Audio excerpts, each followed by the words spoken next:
Most of us probably think we know the book of Genesis pretty well, but what if some of its most important meanings have been hiding in plain sight, kind of lost in translation? Today, we're going to pull back the curtain and look at some of the secrets hidden inside the original Hebrew text. I know, it's a pretty bold question. But what if the way we've always heard it is missing something huge? By digging into the original language, we're about to find a story that is so much richer and more profound than we ever imagined. So here's the framework we're going to use. We'll look at the common way we see a story and then contrast it with the deeper meaning we find when we look at the Hebrew. I think you're going to be surprised by what pops out.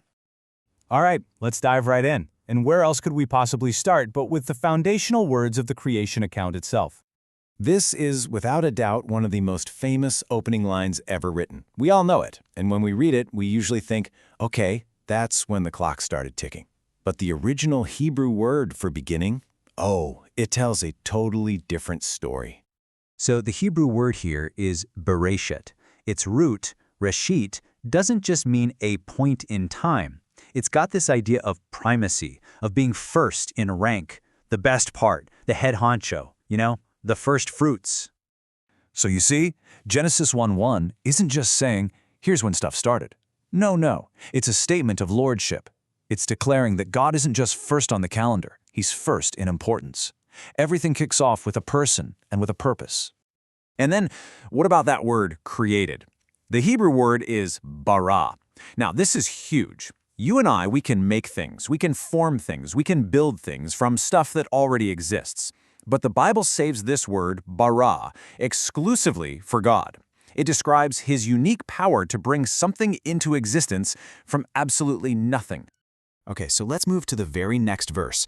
We often get this image of the Spirit of God just kind of passively floating there, right, over this dark, watery chaos. But again, and you're probably sensing a theme here, the Hebrew word reveals a much more active and, frankly, beautiful image. The word is mereshephet.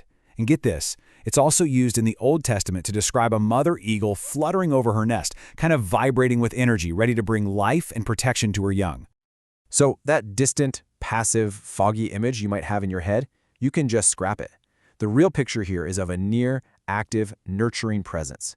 The Spirit is right there, tenderly getting ready to bring order and life out of something that's totally formless and empty.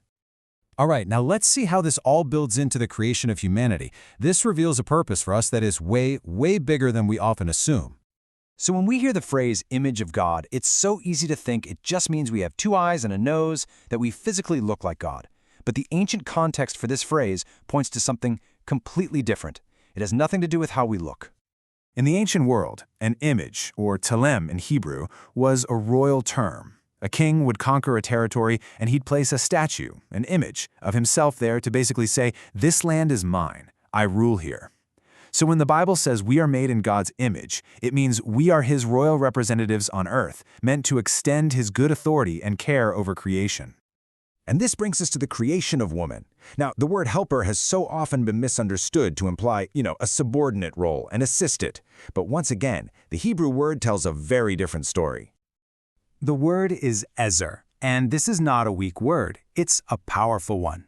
It's often used in the Old Testament to describe God himself as Israel's rescuer, their strong ally in a time of need. So an ezer isn't an assistant, it's a vital, powerful partner.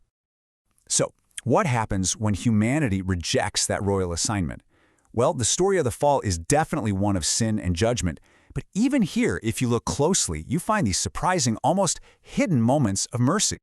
God warns Adam, you shall surely die. But then Adam lives for hundreds of years, so what gives? Well, the Hebrew phrase is mot tamut, which literally means dying, you shall die. It implies that death wasn't just a future event, it was a process that began immediately. The moment they disobeyed, their spiritual and relational life started to die. And what about the mark of Cain? We usually think of it as this brand of rejection, a sign of a curse. But the text explicitly says the mark was given to protect him from being killed. It was this shocking act of God's mercy, right in the middle of judgment. As Genesis continues, it sets up this powerful contrast between 2 ways of life, trying to achieve greatness on our own versus receiving it from God.